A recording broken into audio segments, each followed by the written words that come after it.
Olá, eu sou a professora Daiane Vaz e na aula de Biologia de hoje nós vamos conversar um pouco a respeito do reino Plante e os seus grandes grupos. Os objetivos dessa aula serão conhecer os principais grupos representantes do reino Plante e as suas características, e também compreender a classificação evolutiva comparando os principais representantes de cada grupo. Você sabe como que as plantas são classificadas e como que foi a evolução das plantas? Aqui nesse slide eu trago para vocês a imagem de dois estudiosos importantes para o estudo da botânica, que foi Charles Darwin, que é o pai da teoria da evolução, ele descreveu a teoria da evolução das espécies, e também Theophrastus, que é o considerado pai da botânica, que também era um naturalista e estudioso, que escreveu dois grandes livros que são responsáveis pelo estudo da botânica. Aqui eu trago para vocês, para relembrar um pouco, as características gerais das plantas, que são seres eucariontes, ou seja, possuem uma delimitação do núcleo celular. Outra característica que difere as plantas dos animais é que a célula vegetal ela possui celulose em sua parede celular, vacúolos e cloroplastos. Isso não tem na célula animal. As plantas são seres autótrofos, todas as plantas são seres autótrofos, ou seja, ela produz o seu próprio alimento, a sua própria energia através da fotossíntese. Aqui eu trago para vocês uma imagem, para vocês relembrarem também como que acontece o processo da fotossíntese, que é realizado pelas plantas para a produção de energia necessária para a sua sobrevivência. A planta ela retira a água e sais minerais do solo, absorve através de suas raízes, que chega até as folhas pelo caule em forma de seiva.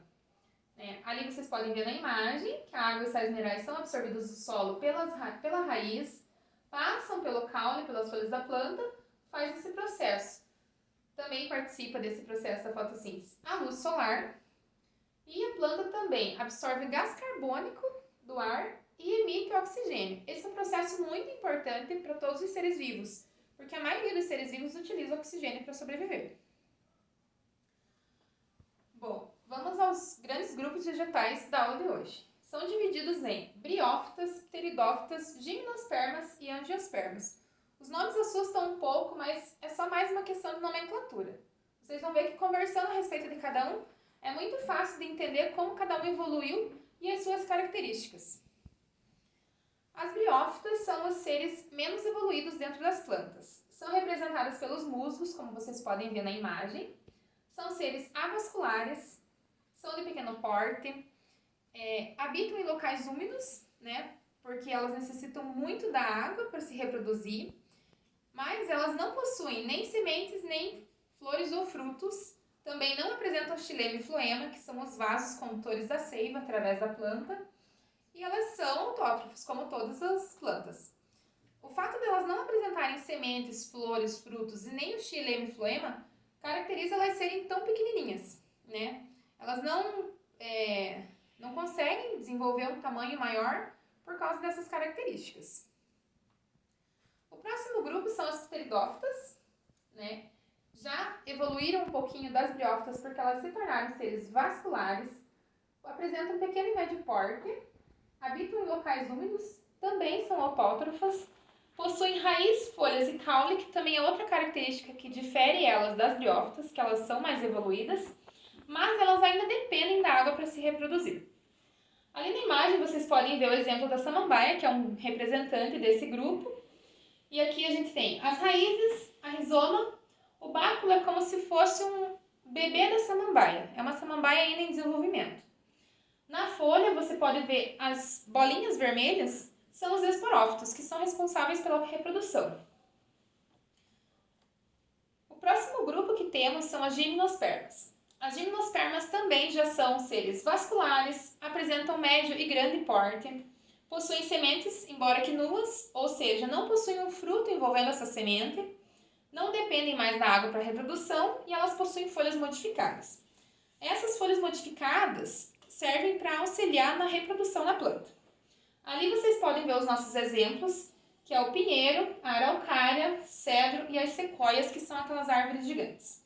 A araucária, que é um dos exemplos, é a representante, a árvore símbolo do nosso estado, e o fruto dela é o pinhão, que é muito comum aqui na nossa região. é um exemplo de semente nua. O último grupo e mais evoluído das plantas são as angiospermas.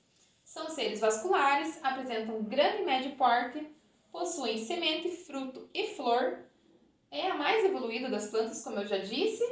E o que difere ela dos outros grupos é que ela consegue fazer uma fecundação dupla. Ou seja, ela consegue trocar gametas masculinos com outros indivíduos e a flor serve como se fosse um ovário para acontecer essa troca de gametas e essa fecundação.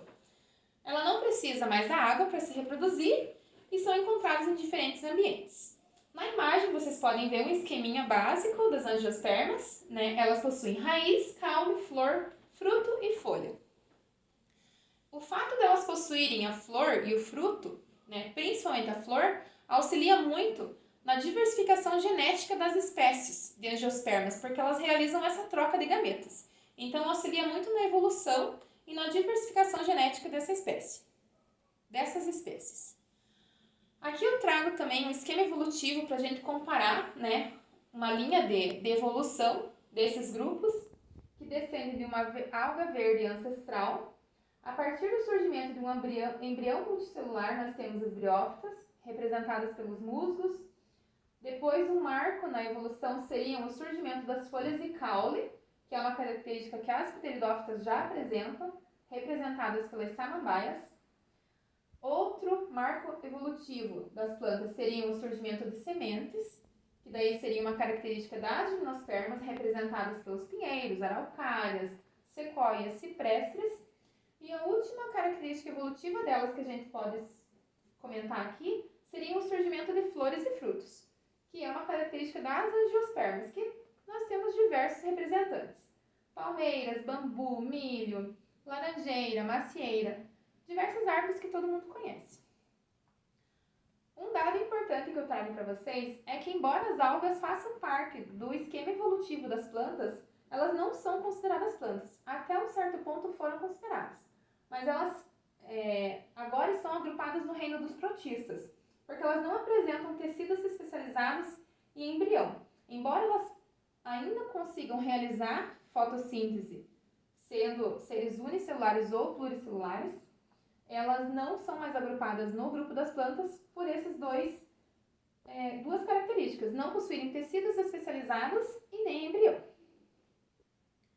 O exercício que eu trago para a fixação desse conteúdo seria um quadro comparativo, com os nomes de cada grupo e aqui algumas características que vocês vão preencher, como a estrutura, os vasos condutores, a fase dominante, a reprodução, o tipo de reprodução de cada grupo e as características principais de cada grupo. Esse exercício é muito bom, por quê? Porque você consegue fazer um comparativo da evolução. Por isso que trago aqui briófitas, pteridófitas, gimnospermas e angiospermas, do menos evoluído para o mais evoluído desse grupo. Então esse quadro serve como comparação evolutiva também. E a retomada, que a gente resume o que aprendemos na aula de hoje, que seriam as principais características dos grupos briófitas, pteridófitas, gimnospermas e angiospermas, bem como os exemplos dos representantes de cada grupo, o esquema evolutivo e o quadrinho evolutivo do nosso exercício.